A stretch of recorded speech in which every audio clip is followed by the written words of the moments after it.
celebrohet se mu ta mbajnë këta. A ishte një djalë i mrekullueshëm, djalë i mirë, që s'kishte bërë absolutisht asgjë se u fola me të. Ndërkohë djalit që kisha qeli unë, quhet Ervis Bici, kampion europian i arteve marciale. Bravo. Ju shmang 2 herë me kokë, shkopit policisë donin t'i gjuanin kokë. Dhe e morën policët dhe akuzojnë për kundërshtim. Ai tha, kisha dashur me kundërshtu, i kisha palos të 4 në tokë, tha. Po i trajtova me shumë respekt.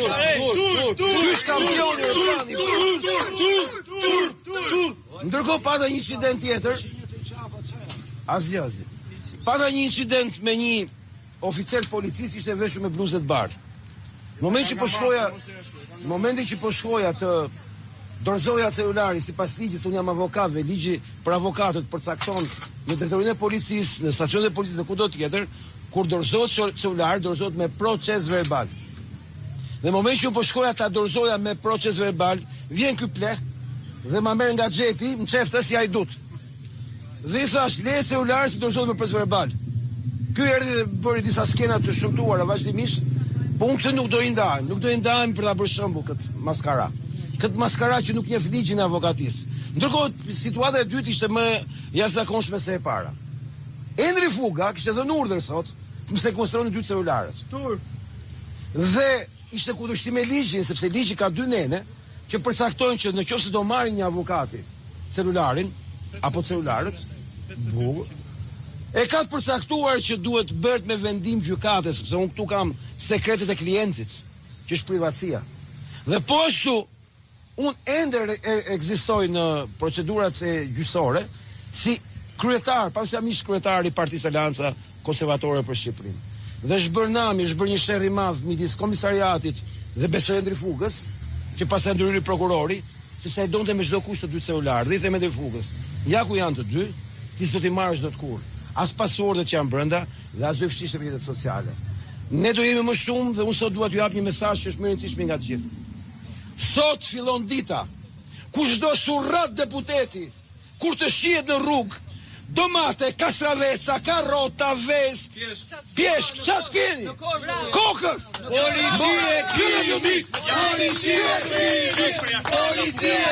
Çdo deputet duhet këtë frikë dalin rrugë vetëm. Deputetët vlla, deputetët vlla, të gjithë pra, dhe po jo them pse. Sot ishte dita që duhet kishim deputetë e opozitës aty. Kordon para policisë. Nuk ishin aty kordon para policisë. Ishin gratë dhe vajza trime të Shqipërisë. Dhe ne kemi shumë nevojë për to gratë vajza trime, sepse këto kanë qenë pengesa më e madhe gjithë dhunës policore që unë e kam filmuar dhe e kemi të regjistruar. Se si para se të fillonte përplasja, kishin sjell policë me pistoletat e gazit, që cilët po i bënin gati para se të fillonte. Pra ata kishin plan me prodhues sot dhunën. Te kemi me prova filmike. Dhe unë ja ku i kam celular dhe i them Endri Fugës, fuck you. Faleminderit. Ky ka qenë pra deklarata e aktivistit Altin Gozha, avokati mirënjohur, i cili sapo është liruar nga qelia e komisariatit numër 8, ku ishte liruar bashkë edhe me, siç e tha, me një sportist të mirënjohur, Ervis Bicin dhe persona të tjerë. Në fakt Tepelena na tha pak më herët që janë rreth 30 shoqëruar, por çujetrisht si asnjëherë tjetër policia akoma nuk ka bërë një deklaratë zyrtare për të qoftë edhe për të komunikuar emrat e të shoqëruarve me iniciale siç bën zakonisht, nuk e di, pak deri tani s'ka ndodhur. Policia pritet nis numrin e efektive që kanë mbetur plot. Por sigurisht ato patjetër se janë te spitali Tramës. Kolegu Isam Zyra e ka publikuar listën? Jo, ka publikuar në Facebook disa pamje shumë interesante, që tregojnë atë policin që shkoi ministri i Brendshëm dhe drejtori i policisë ta vizitojnë në spital, që ndaj tij ishte ushtruar dhunë nga protestuesi. Më pak se 1 orë nga vizita e ministrit të Brendshëm dhe drejtorit të policisë, polici në fjalë del si kokra e mollës nga spitali. Nëse kemi edhe pamjen, ju lutem mund ta transmetojmë thjesht. Pra këto janë insinuimet që bëjnë. Po, në manzir pak. në këtë moment do jepim pikërisht momentin kur është drejtori i policisë Skënder Hita, i cili ka vizituar oficerin policisë, i cili është pretendohet se ka qenë i lënduar dhe shpresojmë shumë që mos të ketë pasur dhunë, por me sa duket pamja që është publikuar më pas tregon pikërisht atë që shpesh herë ngrihet si dyshim që më shumë se sa lëndimet të oficerëve të policisë, shpesh herë policët jo vetëm që do të bëjnë detyrën për të në protestë, por do të bëjnë edhe pjesë, do të bëjnë pjesë. Pra ky është momenti, ky është pikërisht ajo që citoi edhe kolegu Tomori të një efektiv policie që është shtruar pra në spitalin ushtarak. Ka dhe ka shkuar drejtori i policisë aty vihet me makineria e propagandës punë që policët janë dhunuar nga protestuesit e dhunshëm, ndërkohë që fiks një orë mas vizitës drejtorit të policisë, policin fjalë del shëndoshe mirë si kokra e mollës nga spitali dhe shqyr që është ashtu. Nuk e di nëse do na nëse mund e gjem edhe videon e publikuar nga kolegu me zyre mund ta ja ku është polici, nuk duket që të ketë shenja dhune apo lëndimi në Po mirë, shqyr paktën që nuk ka. Pra, lajmi mirë është që oficeri i policisë është ndoshta mirë dhe nuk ka psuar asnjë lëndim. Sigurisht që kjo është lajmi keq, është që policia përdoret dhe nëpër këmbët në këtë farë mënyre për të avancuar apo kjo është gjë më e poshtë le ta them. Ndërkohë që policët, kjo është gjëja më e pak që mund të thush. Rasti konkret. Këta që sot vajtojnë për policët, këto kanë heshtur kur oficerët e policisë janë vrarë në prita, qoftë brenda aeroportit Rinasit, qoftë një oficer policie i cili u vras fundmi në një operacion të keq menaxhuar dhe të keq organizuar në Korçë. Ne kemi pas raste kur forcat e policisë rendit janë qelluar me automatik në zonat me kanabis, veçanërisht në malësitë e Dugajgjinit, në malësitë madhe apo në Mirditësh hapur zjarr ndaj tyre. Ne kemi parë si është trajtuar policia për gjatë këtyre viteve ku është thonë hidhini ato kapele dhe dilni dhe grumbilloni vota për ne. Ne kemi parë se si e prorët e këtyre policëve që detyrohen që të dhunojnë protestuesit me cilëve kanë dhe familjarë tyre, kanë dalë një pjesë e madhe e tyre të gjithë në dosjet e Sky ECC. Pra njerëz që u shërbenin grupeve të strukturuara kriminale, po themi në Durrës, në Elbasan, në Korçë edhe në zonat e tjera të Veriut. Dhe nëse ka diçka, një armat që është poshtruar nga kjo qeverisi është pikërisht armata e policisë shtetit dhe për fat keq është vetëm armatë në instancat ligjzbatuese që vendit vijon të jap dëshmor her pas here dhe një ndër arsyet kryesore të dëshmorëve në policinë e shtetit është pikërisht ai bashkëpunim që na del në ato dosje mes krimit organizuar edhe qeverisë. Por për të ndalur pak tek protesta, ne kemi qenë aty pothuajse pjesën më të madhe të protestës dhe më ka bërë shumë përshtypje ringjallja e shërbimit informativ shqiptar. Një strukturë vërtetë e kësaj. Jo, e vërteta e kësaj është thjesht fare që element të shërbimit informativ shqiptar kanë qenë gjithësisht në protestë.